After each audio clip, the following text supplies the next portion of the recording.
Welcome to Pack Talk Podcast, episode 94. Today's episode is being optimized for YouTube, for viewing on YouTube. And this is a new podcast style where it's more of a lecture. So today I wanted to deep dive with you all on how to train your puppy.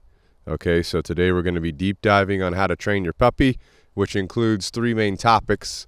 One's going to be puppy selection, which is actually selecting a puppy if you're able to do that, right? Not all of us are going to be able to do that, but if you're getting a puppy from a breeder, you should be able to select the puppy that you want out of that litter. But if you're adopting a puppy, you don't always get to have the ideal selection, and that's okay. Nothing wrong with that, but we're just going to discuss that. We're also going to talk about puppy raising. This is primarily going to be for breeders, okay? And if you're looking to get a dog from a breeder, this puppy raising section that we're going to be talking about, that is going to be something that you can have that knowledge and you could take it with you as you go to vet breeders and select a breeder that you're going to choose a puppy from, okay? And last but not least, we're going to deep dive into the priorities of puppy training, okay? And a follow-on podcast from this one that's coming out in a couple weeks is going to deep dive on how to train your dog, the ultimate dog training guide. So that this is just going to be a great prerequisite to that next podcast coming out shortly, okay? So if you're following along on YouTube, you're going to get the visual as well as the audio. If you're listening on a podcast platform, you're obviously getting the audio, okay? But this will be posted on the Pack Talk Podcast YouTube channel and the Canine Revolution Dog Training YouTube channel, okay? So we're going to jump to the next slide here, which is slide number 2. All right, puppy selection. So I'm just going to step through these slides, and we're going to talk about it as we go, okay? But special note, always make sure that you're purchasing a puppy from a legitimate breeder. Do not support mass breeding or backyard breeding, okay? We've all seen these posts that get sent out on social media about the backyard breeders, the mass breeding. If you've seen some of those pictures that are happening, I mean, some of these places are just horrific, okay? So you definitely don't want to support that. You want to make sure that you're purchasing a puppy from a legitimate breeder. That's going to help keep healthy breeding in place, all right? If you are supporting a mass breeder or a backyard breeder, you're going to support poor bloodlines and, bad situations for dogs in the future. So keep that in mind, okay? Obviously, backyard breeders are going to be cheaper, but that's going to come with some potential health problems, probable health problems, and probable, genetic bloodline problems, okay? If you're adopting a puppy from a rescue, again, like we talked about earlier, you may not get your ideal selection, and that's totally okay, all right? A lot of the things we're going to talk about, training is going to help us tremendously with behavioral problems or other problems that we can encounter with puppies. And just because you adopt a puppy from a rescue doesn't mean it's not going to be a great dog, okay? So don't take that off the table when you're looking at getting a puppy, okay? Do keep in mind that a puppy is going to reflect the genetics of the parents. So the parents are going to be the best indicator of how that puppy is going to be. So when you're selecting a puppy, when you're going to a breeder, you want to be able to see those parents. And, a lot of times breeders will use a stud dog, which is the male. They'll use a stud dog, so that stud may not be around when you go to view the breeder, but you should be able to get some kind of video of that dog or photos at least to where you can see them. But, whenever you go visit your breeder, make sure you're looking at the mother at least, ideally looking at both parents. The way those parents are behaving is going to give you the best indicator of how your puppy's going to behave, okay? So if you have parents that are insecure or scared of things or nervous about things, your puppy could have those traits as well. So just keep that in mind. But again, with that going on, training is going to help with those behavioral issues, okay? Like we just mentioned on the slideshow here, dogs with anxiety, insecurity, dominance, etc., those traits are going to pass on. But proper training can help with the behavioral issues, okay? And then last big ticket item on this slide right here, puppy tests. There's a lot of conversation about puppy tests from people that are getting puppies. Just keep in mind that there's a lot of puppy tests out there, but they're not going to be a good indicator of how your puppy will be, okay? A lot of the puppies behavioral aspects or characteristics can be influenced by us through the way of raising them and training them, which is what we're talking about today. So instead of worrying too much about a puppy test, I would be focused on assessing the parents, selecting a legitimate breeder, and then implementing proper raising and training procedures, okay? So we're going to go to the next slide here, slide number 3. All right, so the first section I want to talk about when it comes to puppy raising is the prenatal period. So this is before the puppy's even born, all right? And it does play a factor in our puppy's long-term behaviors and success in life. So the first thing we want to do is keep mama dog stress very low, all right? Prenatal stress can affect the puppy's development. It can create more fearful puppies and reduce learning ability, produce extremes of behavior, and increase the individual emotional states. All right, so again, keeping that mama as low stress as possible, right? A lot of legitimate breeders are going to have their different areas set up for their different moms that are carrying puppies, right? Those places should be at a comfortable temperature for the mamas. The mamas should be getting the proper exercise and mental exercise on a daily basis while they're pregnant, right? That doesn't stop. And then when they're having birth, they should be comfortable as well. Okay, so just keep that in mind. So we want to keep mama dog comfortable with proper nutrition and exercise during the pregnancy, making sure she's getting enough protein, getting her daily walks, etc. Again, choosing a proper breeder is really going to set you up for success in this realm right here. But with this knowledge, you can go to a breeder, you can ask the appropriate questions of what they're doing with their mothers, okay? Remember that the goal is to set the puppy up for success in life. So we want to make the puppy as confident and capable as possible to achieve the goal of wherever they're going to be at. Now, we all have different goals with our dogs. We get dogs for different reasons. Your dog could be just a pet dog. You could be getting a working dog that's going to be, you know, some type of sport dog or police dog or something like that. You could get a service dog, right? You could be getting a dog to be a service dog, so far and so forth, okay? So be ready to take appropriate action before your puppy's born. And we're keeping the prenatal period in front of mind as we're doing this, okay? Next slide here, slide number 4. All right, we're talking about puppy raising from 0 to 2 weeks of age is our first kind of time frame we're looking at. During this time frame, the mother is the overwhelming influence on the puppy's development. Okay, so again, before the puppies were born, you know, that mother's stress level is playing a big role in the puppy's development in the womb. And then as they're born, the mother is still the overwhelming influence on the puppy's development, which is something that's just common sense, right? The puppies are going to imprint themselves on the mother, and the mother is imprinting behaviors into the minds of the pups. So they're already observing. They're already paying attention subconsciously. They don't even know they're doing it. And what she's doing is how they're going to start behaving, which is why when we're selecting a breeder, you know, we're looking at those parents that they have, okay? Another big point here is we want to begin early handling of the puppies. This is going to introduce the puppies to mild stresses, which have a number of benefits for them later in life. So some of the benefits are going to be that the puppies are more calm, they're more confident, they're more relaxed, they have greater cognitive abilities, they have influence over body growth and development, reduced emotionality, and it increases the dog's ability to resist health risks in life, okay?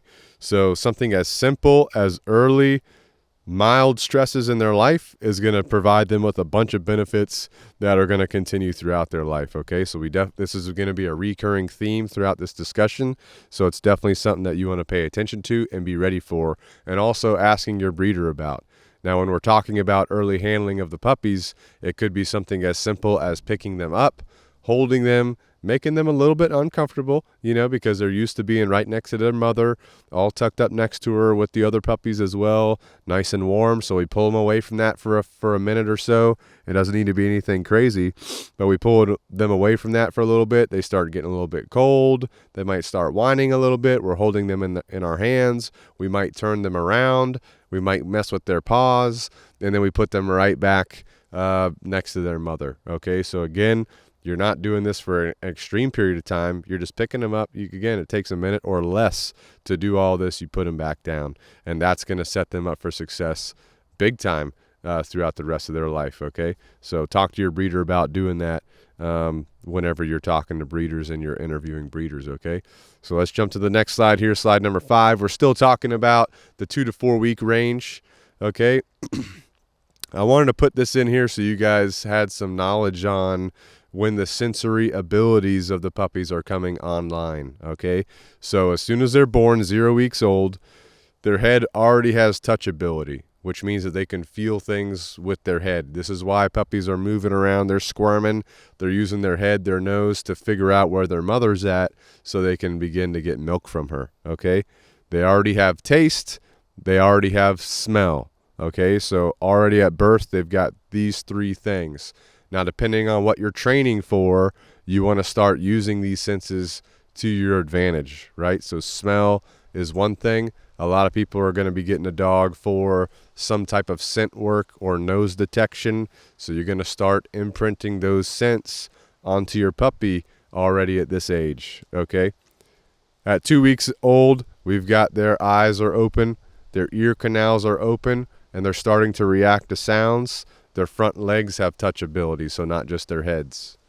At 3 weeks old, the puppies are starting to stumble around. We've all seen videos or we've seen live puppies where they're starting to move around. They fall over, whatever. They're starting to do that kind of stuff. Then at 4 weeks old, the puppies are going to start reacting to light and moving objects, much like an adult brain would, adult dog brain. They've got brain development. The puppy's ready for cognitive challenges by 4 weeks old, okay? So one of the reasons why I put all this in here at this point of the presentation is because as these different sensory abilities start coming online, you want to start adding a little bit of stress onto those sensory abilities. We talked about already picking them up, holding them for a minute, putting them back down, right? That's the first thing we're going to be doing. But once the puppy starts stumbling around, I might start putting some things in their area that they got to crawl over, start trying to crawl over, okay?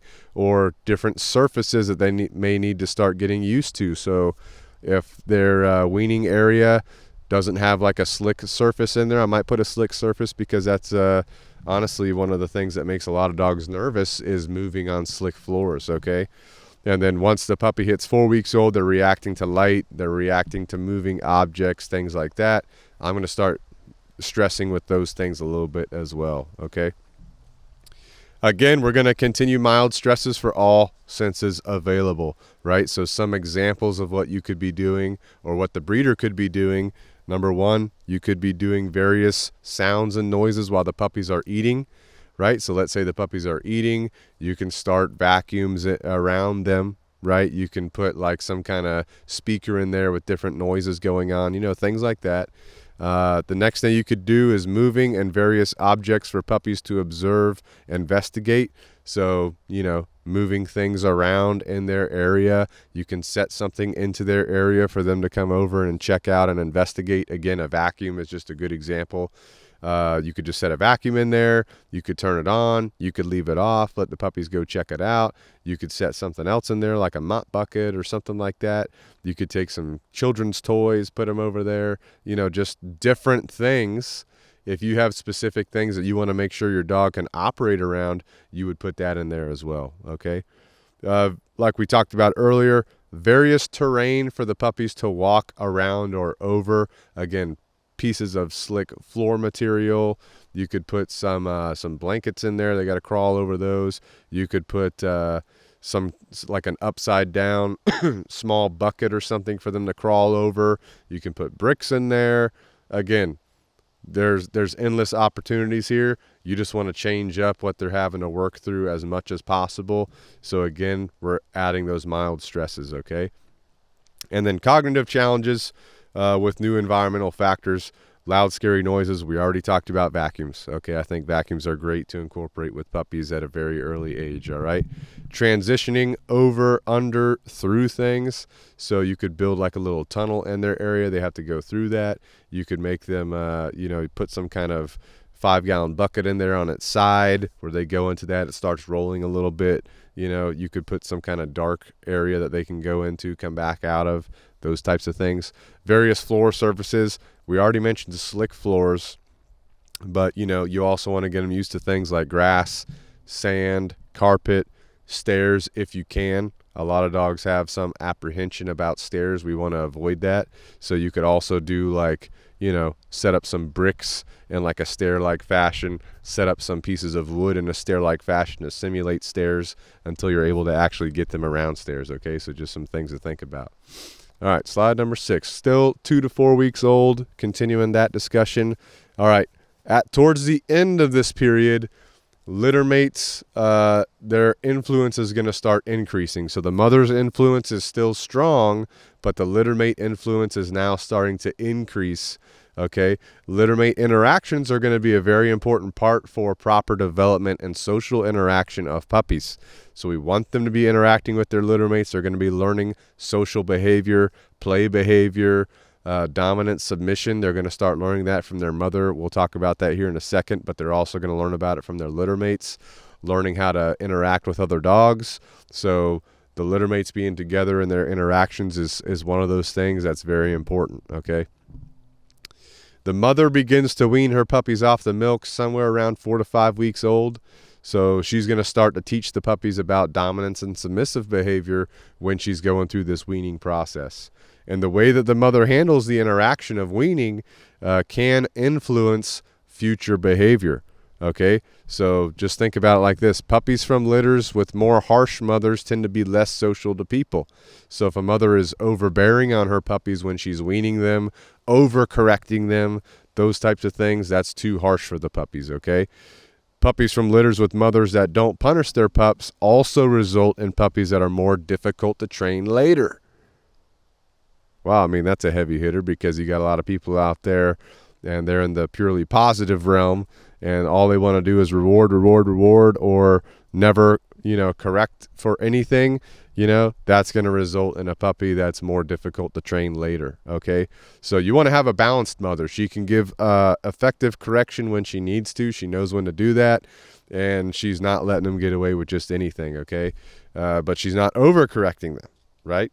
So one of those things where you got to figure that out. Ask your breeder, how does the mother do with weaning puppies?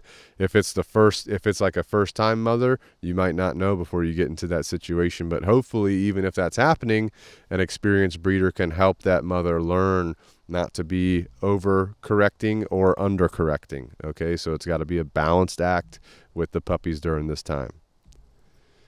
All right, moving on. Next slide, number 7. We got puppy raising 4 to 12 weeks old. Okay, so we've left the 2 to 4 week range. We're now in the next range, which is 4 to 12 weeks old of puppy raising. Okay, so play activity in the litter has many functions, which we talked about on the last slide. First, play activity will bond puppies. It will teach communication skills. It's going to indicate what dogs are more dominant or submissive, and it's going to promote proper mental, physical adaptation while teaching problem solving, okay? So again, this is the importance of having your litter mates, of your puppy having their litter mates, okay? But not all puppies are that lucky. There are single puppy litters. There's also puppies which we'll often find in rescues where, they were born in the woods somewhere or they were born out in a remote location. The mother passed away for whatever reason or got taken by somebody. Now these puppies are by themselves, right?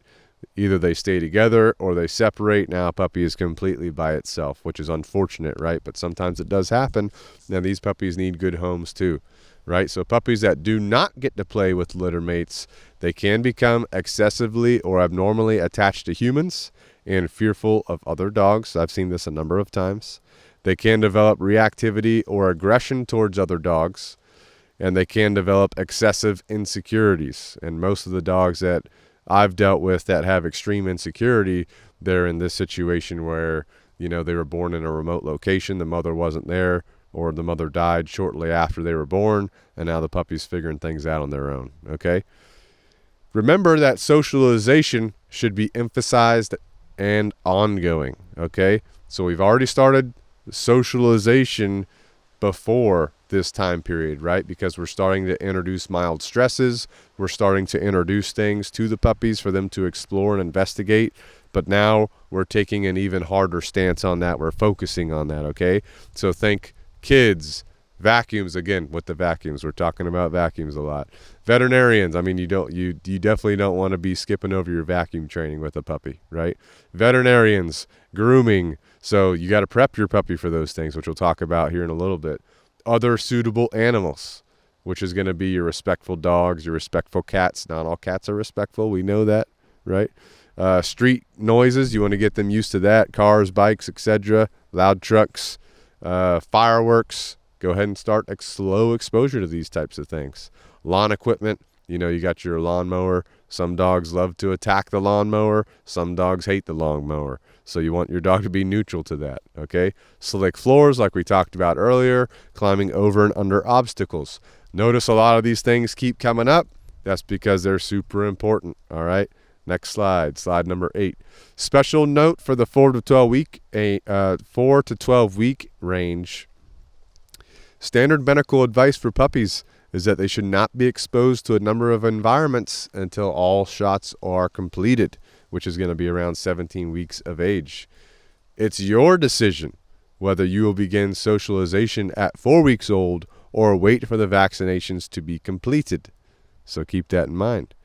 If you wait until 17 weeks old, you may miss out on a lot of this important timing with socialization. But of course, there's a lot you can do within the safety of your home or your property. All right. So just keep in mind, we're talking about the 4 to 12 week range. At around 8 weeks old, your puppy should be coming home to you. Shouldn't be coming home to you before 8 weeks old. If it is, that's a red flag, right? If your breeder's trying to send your puppy to you at 6 weeks old, that's a little bit too early. So 8 to 10 weeks is the ideal time frame for that puppy to start coming home to you. Now, with that being said, all vets are going to tell you, don't expose your puppy to different environments until they've got all their shots, which, that is one of the risks that you're taking, is that, hey, we're being exposed to different viruses or germs or things like that. What I would say is, because I know how important socialization is. So what I would say is try to balance that out. Don't take your dog somewhere that's very dog populated, like a dog park, for example. Take your dog somewhere where you're still getting that safe socialization, but you're not increasing unnecessary exposure to bad things that could harm your puppy. Okay, so that's what I would recommend, and that's what I would do, because I know how important the socialization piece is. So, and these sessions don't have to be long. You can take your puppy out to a local park real quick for about 15 minutes. Get them exposed to people walking around. Get them exposed to, someone playing tennis or pickleball. That's the new thing these days.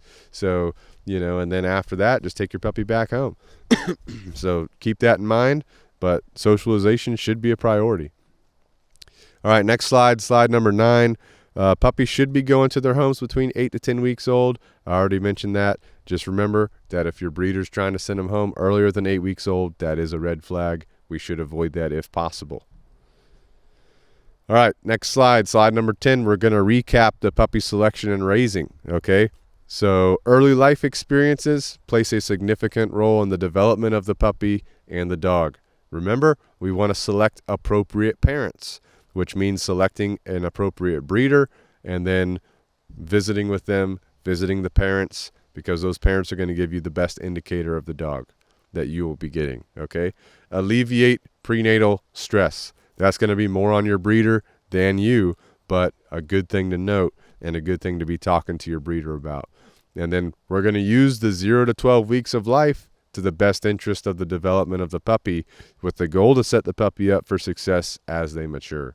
Now, with that being said, again, this comes down to your selection as a dog owner, getting a dog from a breeder, because from 0 to 8 weeks, they're going to be with your breeder. You might have the opportunity to visit with them for, a day or so here or there, but that's nothing compared to the full 8 weeks. So make sure you're asking your breeder those questions, right? What are they doing during these time frames? Are they doing mild stressing? What are they exposing the puppies to? And then as soon as you get that puppy, boom, now it's on you to start implementing that stuff yourself. Okay. All right. Next slide. Slide number 11. So up to this point, we've been talking about, in general, what's happening with our puppy or considerations for the puppy before they come home. Now they're coming home. So we have to make sure we have a plan ready before we actually bring them home. Okay. And preferably we start to have that plan built out before we even are going to interview breeders or selecting a breeder. Okay. So keep in mind that puppy training is officially starting when you bring your puppy home. As far as you're concerned, remember that what your breeder's doing before you get your puppy is also either going to help you or hinder you long term with your puppy training. Okay. But your puppy training is starting when you bring your puppy home. So what do you want to be doing with your dog? Is it a pet dog? Is it a sport dog? Is it a protection dog? Detection dog? Search and rescue, which will be similar to detection. Service dog, What do you want to do with your dog? What's your goal? Okay. The majority of a puppy's success is based on their early life experiences. There's no luck with your puppy, only training. Okay. What you're doing day in and day out with your puppy is going to help you or hinder you and your long-term success with your goal. Okay. And just keep in mind, what your puppy is practicing is what they're going to continue as an adult dog. Also, what your adult dog is practicing is what they're going to keep doing. Okay, so don't think that behaviors are going to magically change as time goes on. All right, let's go to the next slide here, slide number 12. So first, we're talking about a plan. We've started thinking about our goals with our puppy. Now we need to have some equipment. We need to prepare equipment before our puppy comes home. You don't get equipment when you're picking up your puppy, right? So don't pick up your puppy, stop by PetSmart, get all your equipment with your new puppy, and then bring it to the house. Have your house set up before you get your puppy, okay? So the first thing is a crate, also known as a kennel, okay? So for this, my personal recommendation is just get a simple wire crate. You can order them on Amazon. The ones I get off of Amazon are going to be the Midwest Life Stages kennels. I do the single door with a divider, okay? And then inside that crate, I'll get a special bed. It's called a Primo Pad, Primo pad. You can go to primopad.com to get those. And they size them right to your specific kennel. So if you got a 36-inch kennel, for example, they'll give you a Primo Pad that fits in there. But, basically, you get the wire kennel. I would get the Primo Pad. That's going to provide some cushion in there. It's also coated in a vinyl type material, so it's super easy to clean, and it can keep it comfortable in there, okay? So you get that kennel. You got other kennel options if you're looking for something else. There's aluminum crates. There's plastic crates. I just happen to be a fan of the wire crates. And, there is some consideration we need to have as far as when our training comes into play about having one crate versus two crates, or maybe one crate and an exercise pen. I definitely recommend one or the other. I recommend either having two crates or one crate and an exercise pen. And the reason for that is we're going to have one crate that's our basic like nighttime stay in your kennel type crate when we go to work stuff. Then we have another crate or an exercise pen in our general family area where we can have our puppy hang out in when they're not being directly supervised, okay? So we'll talk more about that later, but I'm a big fan of the one crate and the exercise pen option, but I have done two crate options before with other people, okay? The exercise pens that I like, you can go on Amazon. You can find the wire exercise pens for dogs. I don't really like those. I normally will go to the children's section of either Amazon or some kind of store, and they have these heavy-duty child X pens where it's basically a big plastic fence thing that's mobile. It folds up, it unfolds, you connect it together. It's heavy-duty. They use them for kids, right? And I just get one of those for the puppies and set that up, adjust it for whatever you're doing with that puppy. You can change the format of how it's shaped and all that kind of stuff. So that's what I recommend for an exercise pen, okay? But again, the reason why we have both is because we have our one crate that's going to be where it always is, where the puppy's going to stay at nighttime and when we're not home. And then we have the exercise pen, for example, for when we're not supervising the puppy, but it's hanging out in the house with us, okay? Other piece of equipment that we need to think about, collar. Okay, the puppy's going to be growing pretty quick, so we need something that needs to be pretty adjustable. Some options could be a slip lead, which is like a collar and leash combination. You've also got a martingale collar. You can get a harness, right? So for me with puppies, I'll usually go with the slip lead, or I'll just use a harness with the puppy, not worry about a collar at the time, okay, until they get a little bit older.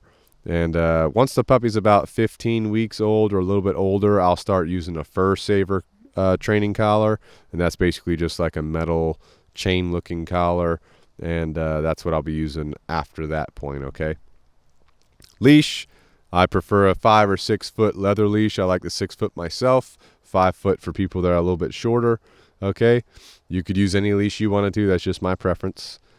Drag line. All right, this is not something that's common knowledge, but a drag line is basically a piece of a leash with no handle on it. And the reason why we have that is because when we're training with our puppy around the house, we're going to allow them to move around themselves a little bit at a certain point. And so we want to be able to have a leash or a drag line on them. That way, if we are working on our potty training and we realize that our puppy's trying to go potty in the house, we can easily grab that drag line and guide them outside versus having to run, grab a leash, run back to the puppy and hook it up. And by that point, they've already pooped or peed in the house, okay? So a drag line is something I highly recommend. You can take an old leash, you can cut the handle off. I like a super light leash. I don't like anything that's like super heavy for this. So those old school nylon, really thin leashes can work pretty good for this. You can cut the handle off, then you can burn the end of it with a lighter to kind of cinch it down so it's not fraying everywhere. Or you can make a homemade drag line, which is you just go to your local hardware store, you buy some 550 parachute cord, you get like a small snap clip from their just clip section, put those two together, you cut the parachute cord at the length that you want it at, which could be 4 feet or 6 feet for a drag line, and then you use that, okay? Good options there. Next slide, number 13, we're still talking about equipment. Next piece would be bait bag. So this is what we're going to hold our training food in for our luring and our just training in general. And then let's say we're between training sessions or overnight. I'm not going to keep that bait bag out on the counter or anything with fresh food rewards in it because those will get kind of raunchy. So I'll put that in the freezer.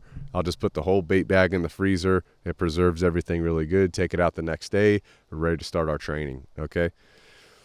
The next thing we need to be thinking about equipment-wise is toys and chews, okay? These can be advantageous for us as we're working with our puppy.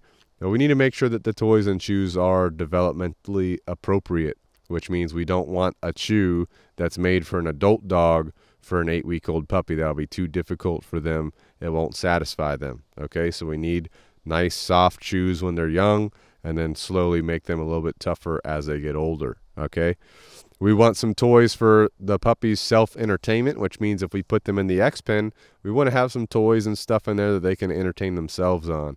Then we want to have toys that are specifically for interactions with us. And that's going to most likely be, for most people, like a chuck-it ball, like a fetch scenario, or a tug where we're playing tug with our puppy, okay? Also, chews. Natural animal parts are my preferred types of chews, and I'll put those in the self-entertainment area like the X-Pen with the puppy. So think about like pig ears, cow tracheas, bully sticks, these types of things, okay? I only get natural animal parts for my chews. All right, other equipment, cots and beds. We don't want the puppy to get used to chewing on cots or beds. So Caranda beds are super heavy-duty pet cots. They're not going to be chewed easily. So that could be something you look at getting. You can get those on Amazon. And then Primo pads, we already talked about that for in the kennel, okay?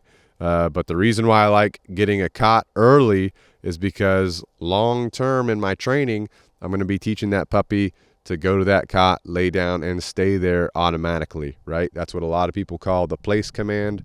We call it the spot command. Doesn't really matter what you call it. It's the behavior overall that matters. So I'm going to get a cot and start exposing the puppy to that as we go forward.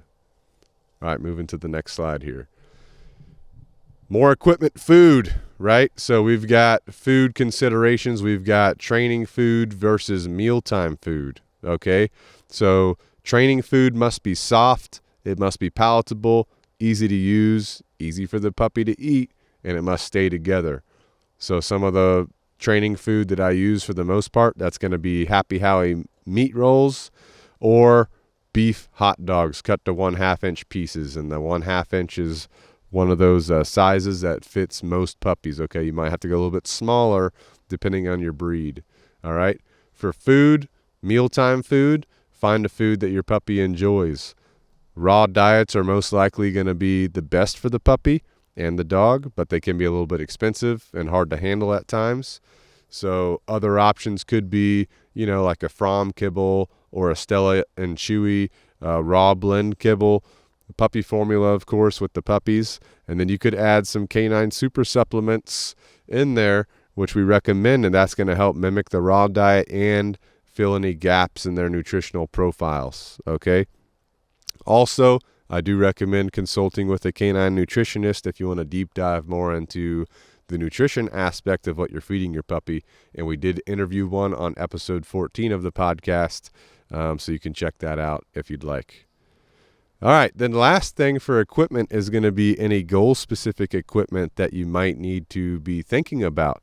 So depending on your goals, you may want additional equipment like touch pads, foot targets, hurdles, jumps, agility equipment, protection training tugs, remote collars, long lines, retrieval equipment, sport competition tools, etc.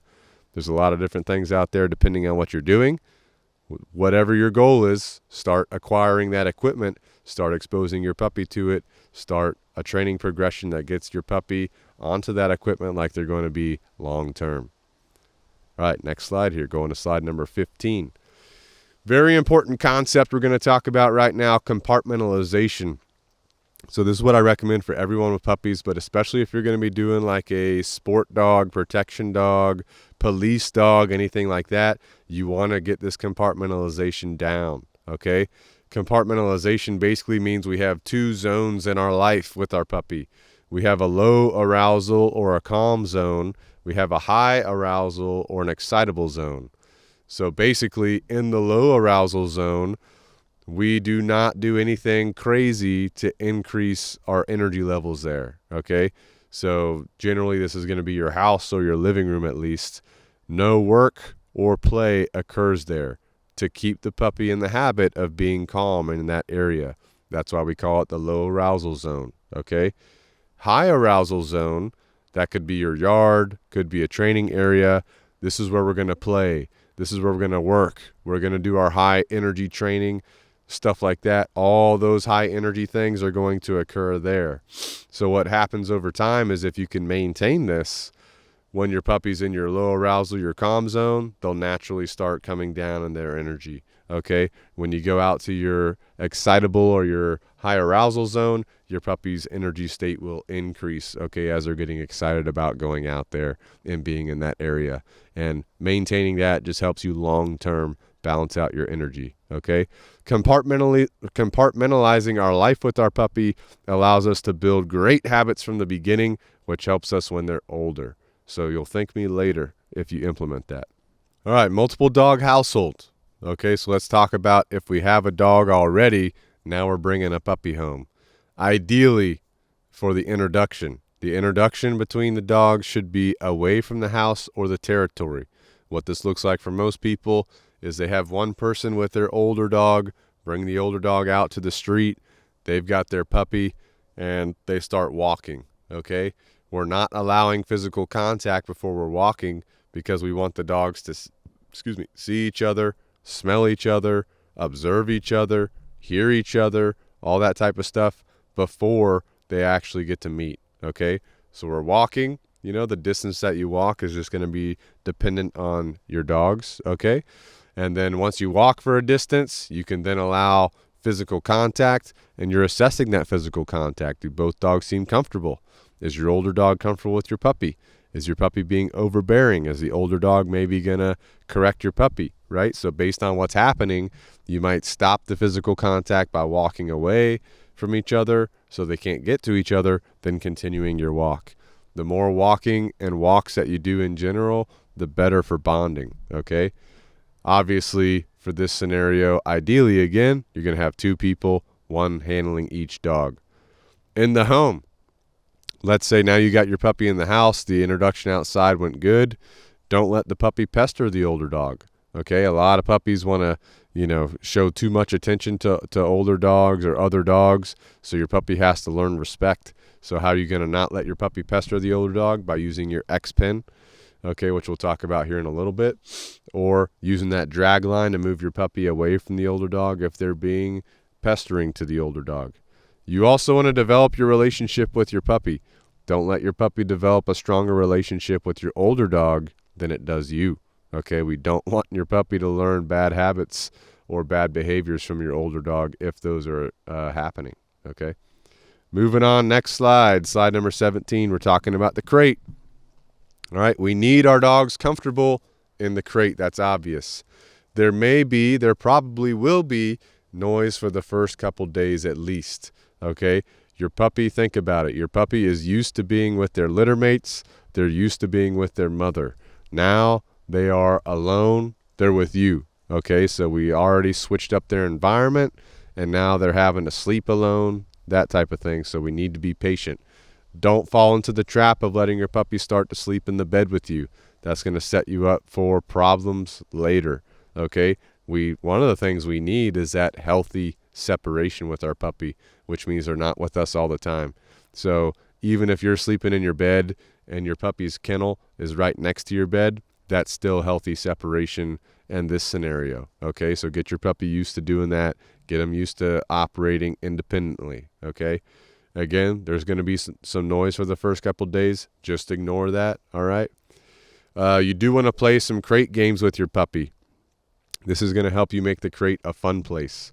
So what you're going to do is you're going to play games with some of your food rewards for going in and out of your kennel. So you can toss a reward in the kennel. The puppy runs in there, goes to get it. You have them chase your hand back out, right? So you're doing this back and forth. You're luring them into your kennel. You're, luring them into different positions in their kennel, rewarding them in there, just having a good time, okay? You can also put their kennel in their X-Pen area at first, get them used to just moving around that whole area and going in and out of the kennel with toys or whatever. You can feed your puppy their meals in their crate. That's going to help them be more comfortable there. You can only give them water in the crate. That's going to help them be more comfortable there again.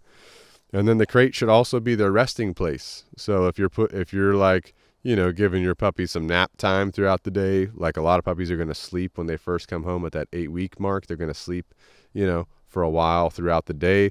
So when they're ready to rest, just put them in their kennel, let them rest there. Okay. And then again, think about that low arousal, that calm zone. Keep your puppy's energy levels in the kennel in a low arousal zone. Okay. Good to go with that. Next slide, number 18. We're starting to talk about management. Okay. So management is how we're living with our dogs while we're working to achieve our goals. Okay. So, we can institute manners with management. We can solve behavioral problems with management. We don't want to impact the dog's motivation and drive when we're implementing management. Okay. Unfortunately, there's a lot of management techniques that do not take into account the dog's motivation and drive. We want to preserve that. That helps us in training. It's also good for our dog to have that. There are a lot of suppressive techniques used on dogs. Again, these can impact motivation, so don't do that. It can be a challenge to raise a polite dog, but with proper relationship, engagement, and management, we can properly mold our puppies, okay? So that's what we're doing with management overall. Next slide, number 19, we're going to be talking through the key aspects of management. So here's the main aspects we're going to be going through. 1, we're going to be talking about use of a crate, which we've already touched on. 2, housebreaking or potty training, okay? 3, healthy separation. 4, motivation. And 5, leash walking. So let's get into it. Next slide, number 20.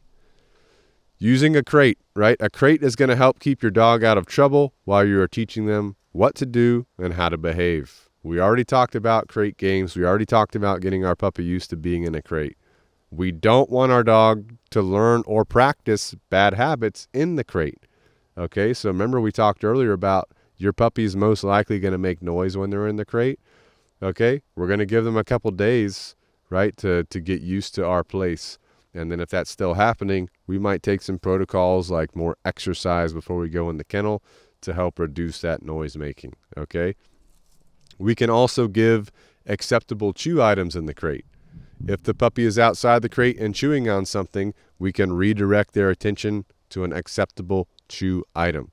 So in their crate, we'll probably have some things in there like natural animal parts like we talked about, like a beef trachea, right? Cow trachea, they like those. So you can put that in their kennel, but whenever you let them out of the kennel, let's say they're going for your socks or something. In that case, you're going to redirect your puppy away from the sock and onto an acceptable chew item. Maybe it's a Kong, maybe it's a cow trachea, something like that, okay? Dogs that make noise in the crate are not allowed out until they're quiet, okay? So this is the tactic. This is one of the first tactics we're going to do if that puppy is struggling to stop making noise in the kennel, okay? So if the puppy gets used to being let out, anytime they make noise, they're always going to make noise, right? So this can be difficult, but let's say you're in your room, you're going to get your puppy out of the kennel, they start making noise. Maybe they're anticipating you coming over there. Stop, turn around, start walking away. Once that puppy's quiet again, you can turn around, start moving back to that kennel. If your puppy's quiet, as you get up to it, just let them out. Good to go, right? But if your puppy starts hooting and hollering, making all this noise, you're going to stop, turn around, walk away again. So you might have to do that a couple times until your puppy gets the concept that, hey, being quiet is what gets you out, okay? If you make a bunch of noise, you're not going to be getting out yet, okay? So you want to make that solidified in your dog's mind as early as possible. Then remember what we talked about earlier. What the dog is able to practice is how they're going to behave long term, okay? All right, slide 21, we're talking about housebreaking and potty training, okay? We did do a deep dive on potty training in Pack Talk Podcast episode 2, but let's talk about it here as well. So first, we will be using a crate to help us with housebreaking, okay? That's going to help us manage our dog's time, and also most dogs don't really like going potty, excuse me, where they're laying at or in their area. So that can be advantageous for us. Not all dogs, but most dogs, okay? One of the things that's going to help us with the housebreaking and the potty training is that each time we take our dog out of the crate, we're going to take them outside to go potty, okay? This is going to start working to create a habit that there is no potty inside the house. So this is starting to set up a routine, a schedule for us with our puppy, okay? So the routine is every time you come out of your crate, you start going outside to go potty. Also, before and after every major event, we take them outside to go potty. So let's say, we fed them breakfast in their kennel. We take them out of their crate. We take them outside. We let them go potty. We go back in the house. They're in their X-pen for a little bit. Now it's time to go for a walk. So we take them out of their X-pen, take them to go potty, then take them on a walk. After the walk, we take them to go potty again because that is the major event, is the walk, okay? So just think about it like that. Before and after every major event of the day, we're taking them outside to go potty. Also, with young puppies, you just want to get them on a potty schedule as soon as possible. So what you're going to want to do is if you're going to be in the house for a couple hours, make sure that you break up that time and you get your puppy outside to go potty, even if you're just bringing them back inside to go to their X-pen or something like that, all right? Never leave your puppy unattended. So we talked a little bit about routine and schedule, but also supervision, okay? So never leave your puppy unattended. If your puppy's in the X-pen or in their crate, they're not unattended, even if you're not right there. But if they're out in the house, this is definitely when you need to have that drag line on them so you can easily get to it and guide them if you need to, but you're also not going to leave them unattended, because that's setting you up for failure. It's setting you up for your puppy to start pottying in your house, which if they start doing that, that's going to they're going to be starting to practice pottying in the house, starting to build a habit that's against working against you and your goals. Okay. One other tactic I do recommend for potty training: before bed, take your puppy for about a 20-minute walk to work everything out of their system. That can be beneficial and help you start to span overnight without having to take your puppy potty. Okay. Do keep in mind that the first several weeks that your puppy has come home to you, you're probably going to have to get up once or twice each night, where you break up that night at least in half or into thirds and give your puppy a potty break. Your puppy is just too young to be able to hold it for a full 8 hours or however long you like to sleep. Okay? So keep that in mind. We got to build a routine. The easiest way to build a routine is before and after before and after the crate time, we're going potty. Before and after any major event in the day, we're going potty. Okay? We're not leaving the puppy unattended. We're starting to build that schedule where there's certain times where it's going to be reliable that we're going potty throughout the day. Okay? And then before bed, we do want to make sure we take that 20-minute walk so that we can maximize our puppy getting everything out of their system before we're in bed for the night. One other tip for housebreaking and potty training: we want to remove excess space in the crate by using a divider. Remember when we talked about equipment? I told you I like the Midwest Life Stages kennel. I get the single door with the divider. Okay? Make sure the puppy can stand up, turn around, and lay down comfortably. Other than that, start dividing that space out to reduce the possibility of your puppy going potty in the kennel. Okay? One thing I didn't put on the slide here, but that's important to note: pee pads, potty pads. A lot of people want to use those. That's basically encouraging your puppy to potty in your house. So I don't recommend using potty pads. I would recommend implementing a routine like we talked about, implementing a schedule, and making sure you have proper supervision of your puppy so that you can create the proper habit of going potty outside instead of inside. Okay? Next slide, slide number 22. We're talking about healthy separation, which we have touched on earlier today. But healthy separation, remember, is teaching the puppy to be by itself. The puppy must have alone time every day so that it does not develop a problem being by itself. Remember, your puppy came from a litter in most cases, right? Not all cases, but in most cases, your puppy came from a litter. So now we have to get your puppy used to being by itself. You're not going to be home all the time with it your entire life. So another reason why your puppy needs to be by itself. We do not want to induce any type of separation anxiety. That's why from day one of getting our puppy home, we're going to be having healthy separation time. We can use a kennel or an X-pen for this. It must be in a separate room from the family. Okay? So if the family is in the living room and the X-pen's in the living room, when I'm doing some healthy separation time, I'll put my puppy in the kennel that's back in the bedroom or a different room, if that makes sense. If the family is outside, or if the family is in one of the rooms of the house and the X-pen is in the living room, I might put the puppy in the X-pen because it's not in direct contact with people. So you have to be conscious and deliberate about building that healthy separation into your routine so your puppy isn't used to you being around all the time and is not always getting attention from other people. Okay? Dogs that are always with the owner can develop an unhealthy obsession with never being alone. Even if you're retired, even if you don't have to work or anything like that, you still need to make sure that your dog has healthy separation, which means you have to take deliberate action throughout the day to not be with your dog, to not be with your puppy. Okay? Dogs that develop an unhealthy separation with never being alone, that can lead to frustration, destruction, stress, and extreme separation anxiety, which we've all heard about. We've all seen the pictures people post of their dog chewing up their house or something like that. We don't want that. Obviously, it's not going to be beneficial for us, okay? All right, moving on. Next slide, number 23. We're talking about motivation. This is another aspect of management that often gets overlooked is motivation, okay? If your puppy is out doing whatever they want to all the time, it won't reason why it should listen to you or adhere to you, okay? We do want the puppy, to heavily desire working for you. We do want to control what the puppy gets excited about and gets into, okay? Activities that they're doing. So in order to do that, using the kennel or the exercise pen to manage your puppy's time, in turn, will increase their motivation for you and your desires. Going back to the routine we talked about with the potty training, right?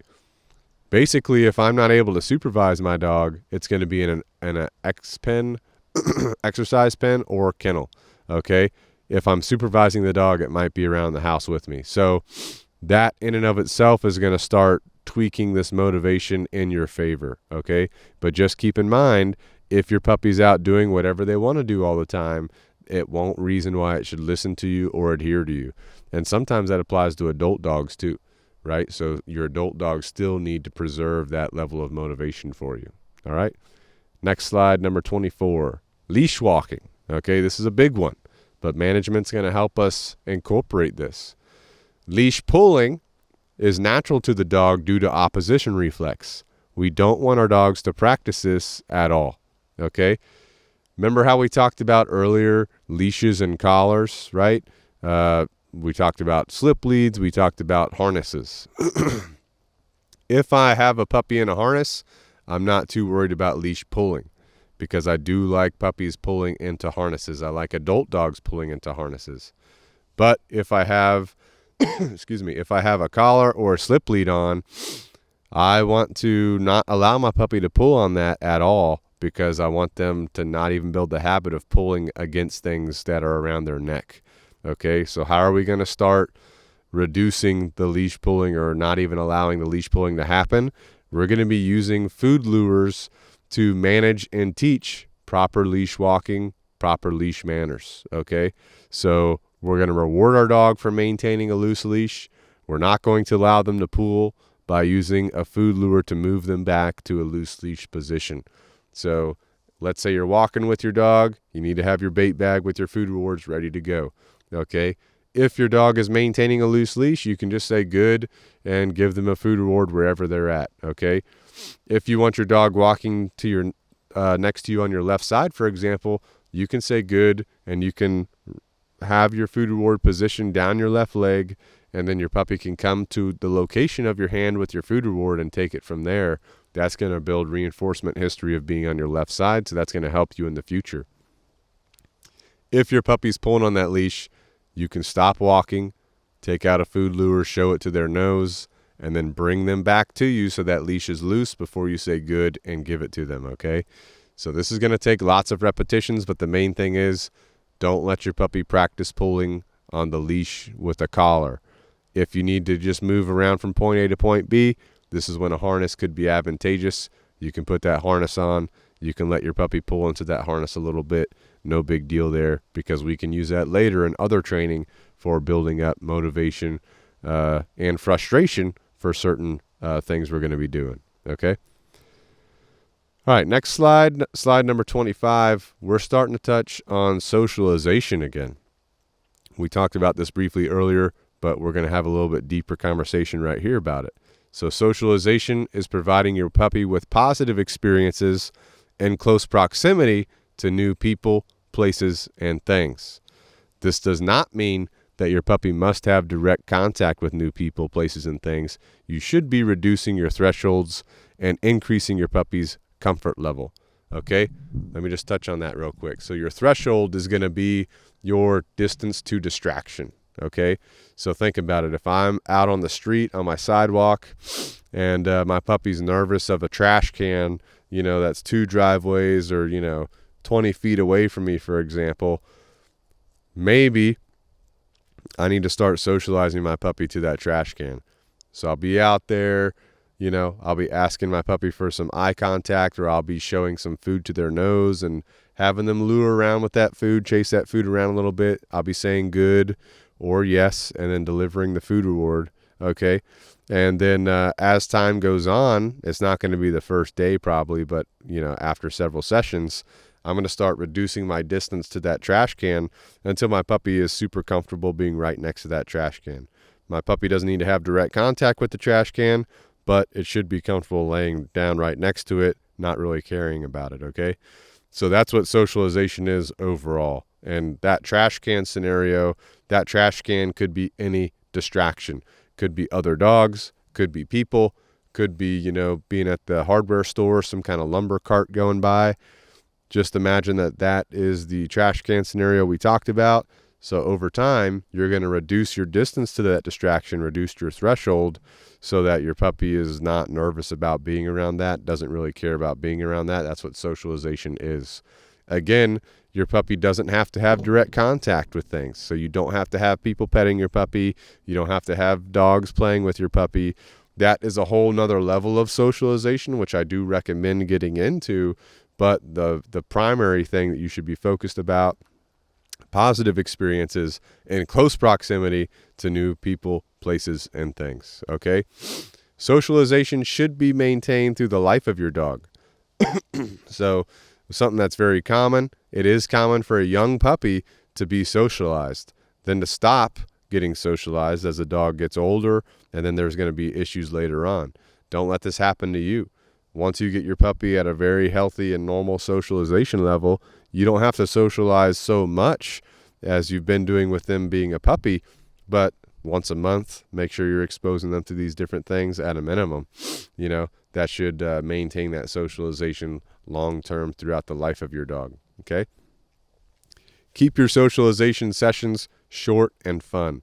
So again, 15 minutes here, 15 minutes there, no big deal, okay? Make sure your puppy's having a good time in the session with the best time possible, okay? If your puppy's starting to get burnt out, if your puppy is slowing down and their engagement with you and their interaction with you, that means you're probably going too long. So go ahead and cut that session, okay? Incorporate engagement games into your socialization work. So what I recommend is you go out to wherever you're doing socialization, whether it be your driveway, your sidewalk, the hardware store, the park, whatever, and you start getting your puppy to give you eye contact. Once they give you eye contact, you say yes, right? You back up, you have them come to your hand for a food reward. Or you say good, then you just hand them a food reward from your hand wherever they're at, okay? So getting that eye contact, you can do that by just waiting for them to make eye contact with you, to mark that, then reward it.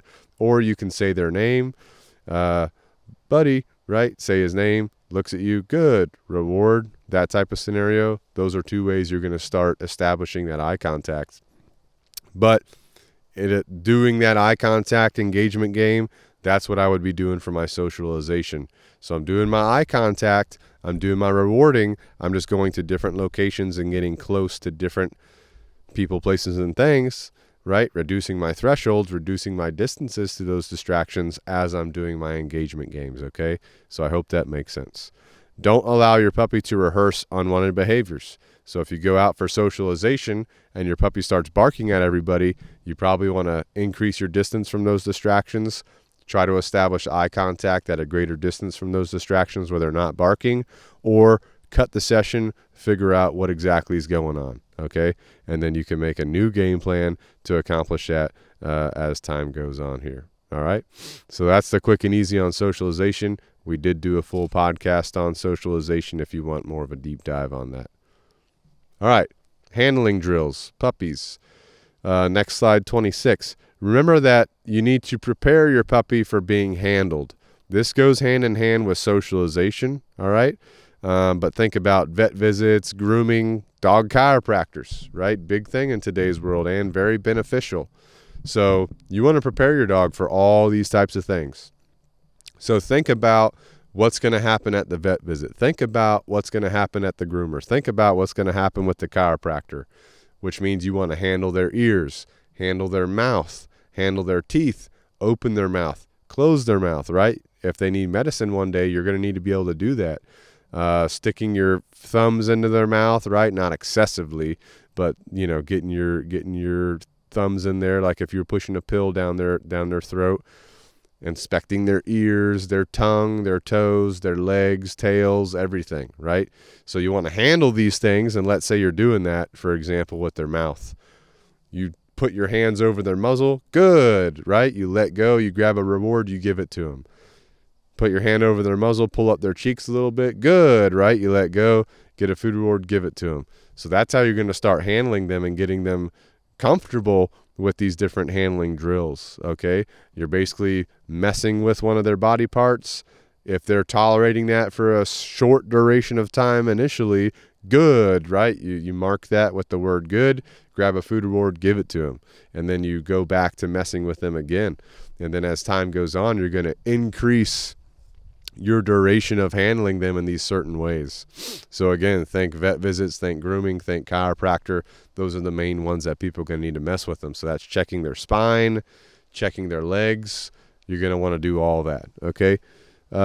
Make sure that you familiarize your puppy with any equipment that you may need to use, right? So leashes, collars, harnesses, vests, muzzles, right? Anything like that.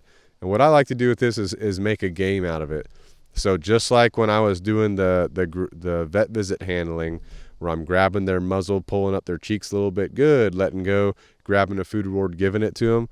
With a muzzle use, I'll basically have the muzzle, and if my puppy is like sniffing the muzzle because they're interested in it, they've never seen one before, I say, good, I get a food reward, I give it to them, right? So now my puppy's starting to learn that, oh, this thing is kind of interesting, this piece of equipment here, and it's giving me food rewards, which I like. So your puppy will keep checking out the muzzle.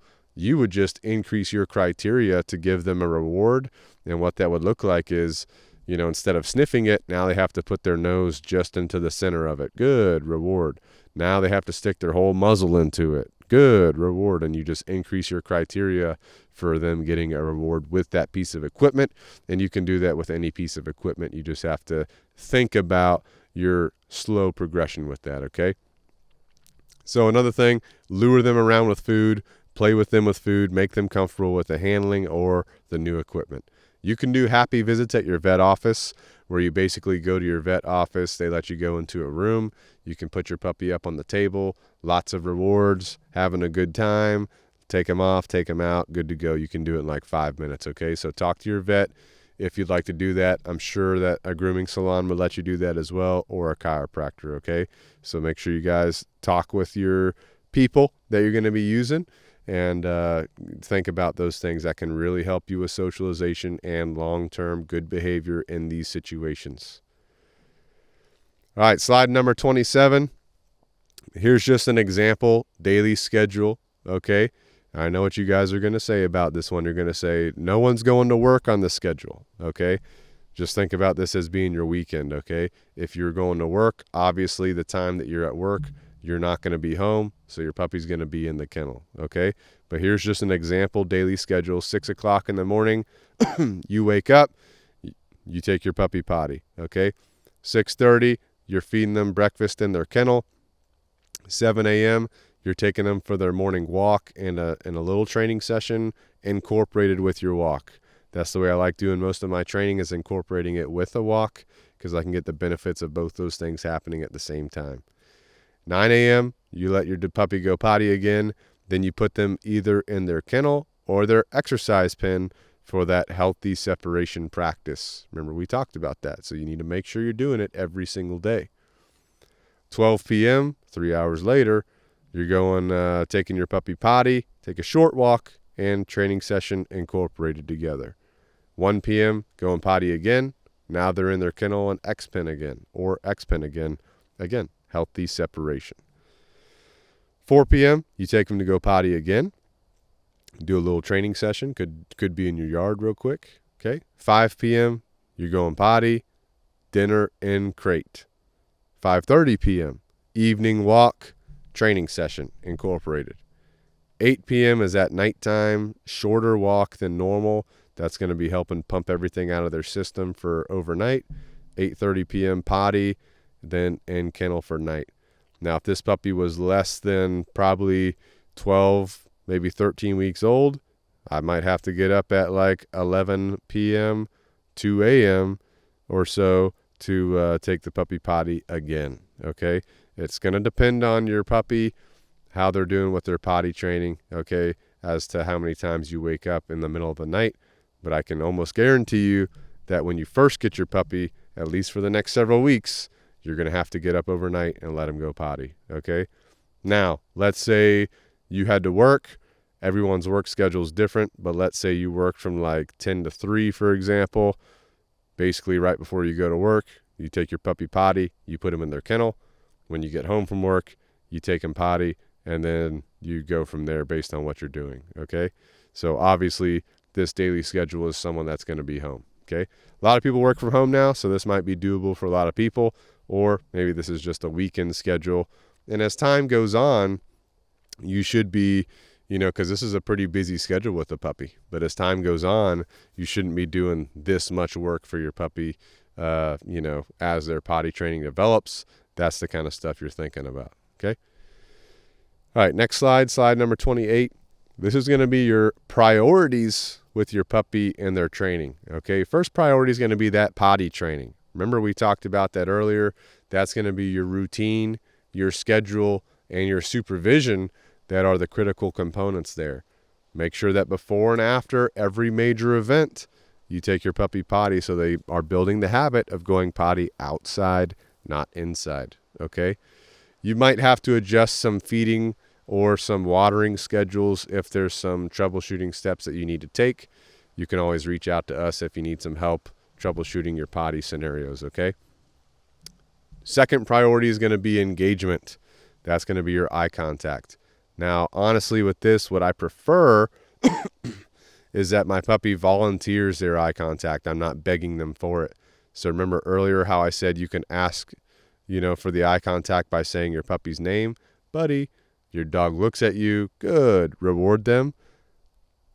That is okay, but preferably I'm just out in the yard with Buddy, for example. I'm waiting on Buddy just to voluntarily look at me. As soon as he does, good, reward him. What that does is it opens up some more neural pathways in his brain to where he's like registering that looking at me is a rewarding thing. So he'll start looking at me more often. And then as time goes on, I can reduce my rewards as far as it goes in the eye contact realm. Okay. All right. Third priority is going to be leash walking. Remember, we talked about leash pulling, how to avoid that, how to work against that. So that's my third priority. Fourth priority is getting that socialization in. And just because I'm saying these in order, you can blend all these together. Like with the potty training, you can be working on potty training, engagement, leash walking, socialization all at the same time. Okay, so don't think you have to get one accomplished before you go to the next one. But socialization is going to be next, starting to expose my puppy to a variety of people, places, and things while giving my puppy positive experiences in close proximity to them, and then maintaining that as my puppy gets older, okay? Fifth priority is going to be my obedience muscle memory. So I'm going to start luring my puppy into sits, into downs, into come commands, onto the spot. Anything that I want my puppy to be able to do obedience-wise, I'm going to start luring that and getting their body used to moving into those positions, okay? And then priority number 6 is going to be continuing in the overall training progression, which all of this is kind of built into that. But what we're going to be doing in a future podcast is it's going to be another lecture series where we're going to deep dive into the training progression from start to finish, all the details along every step of the way, so you guys can do that at home. But this puppy training, handling, selection, raising lecture series, this is somewhat of a prerequisite to that, because a lot of people are getting a puppy. You want to make sure you're prepared for that, okay? So this is kind of your cheat sheet right here, all right? So if I was getting a puppy, these are the priorities that I'd be focused on, okay? As soon as they hit about 15 weeks or so, now I'm continuing in my overall training progression, okay? The people that I work with, I have the honor of working with, these are the things that we're focused on, okay? Just to recap everything, we talked about puppy selection, puppy raising, puppy training.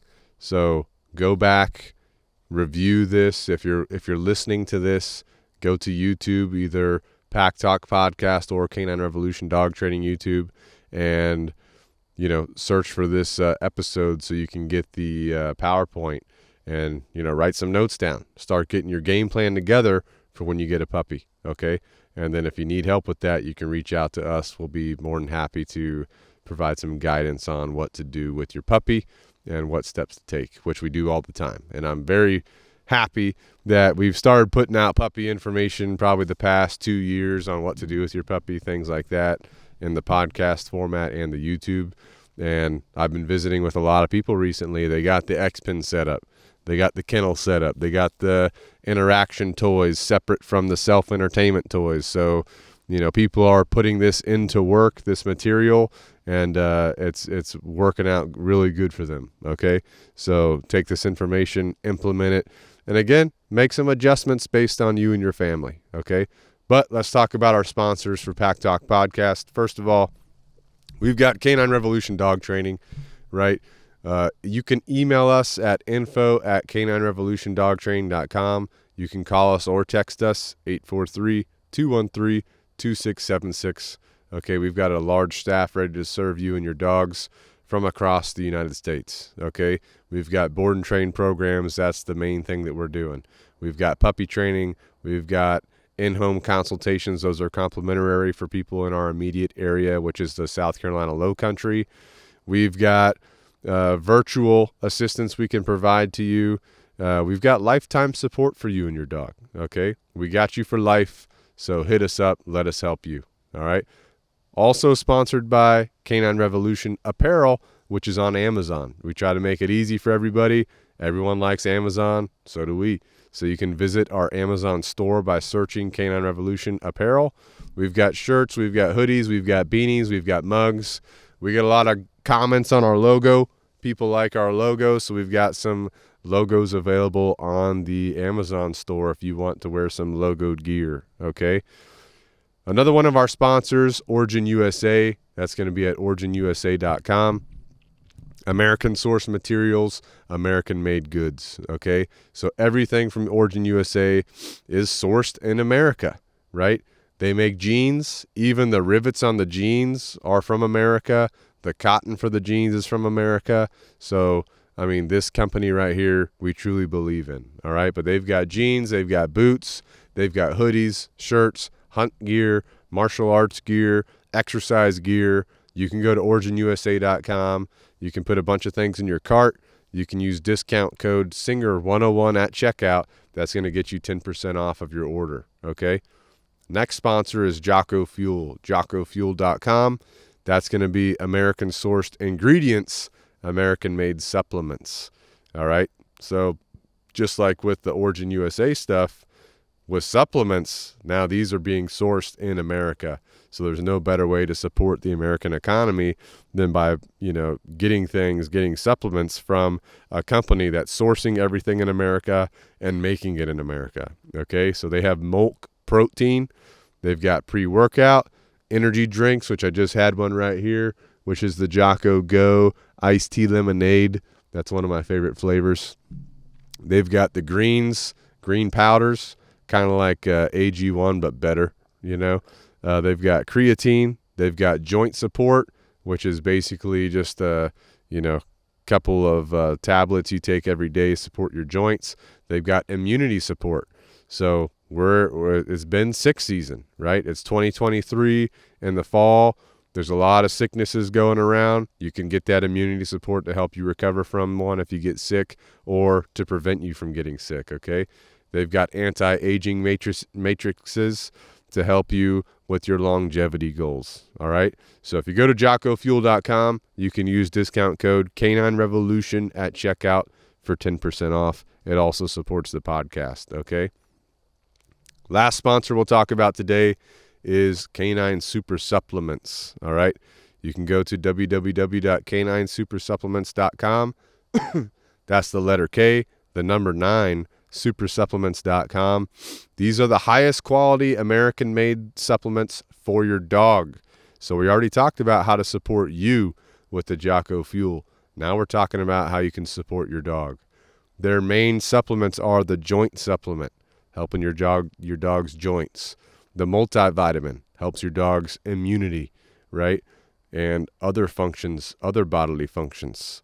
The puppy formula, which we were talking about puppies today, your puppy needs those enhanced nutrients. That's what the puppy formula provides them. Then the weight gainer. There's a lot of dogs that are hard gainers. They have super fast metabolism. You can try to feed them a bunch of kibble and they're not going to gain any weight. The weight gainer is proven to add weight to dogs that are hard gainers. We've done it with 2 dogs recently ourselves, okay? So use the discount code Canine Revolution at checkout. That'll give you 15% off your order and support the podcast at the same time, okay? Don't forget, visit Pack Talk Podcast and Canine Revolution Dog Training on YouTube. We have a lot of videos.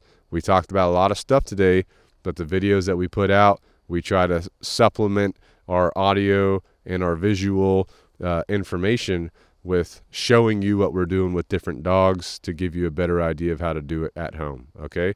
If you guys have any questions, feel free to reach out. Otherwise, thanks for tuning in. We'll see you next time. This is Pack Talk Podcast. Out.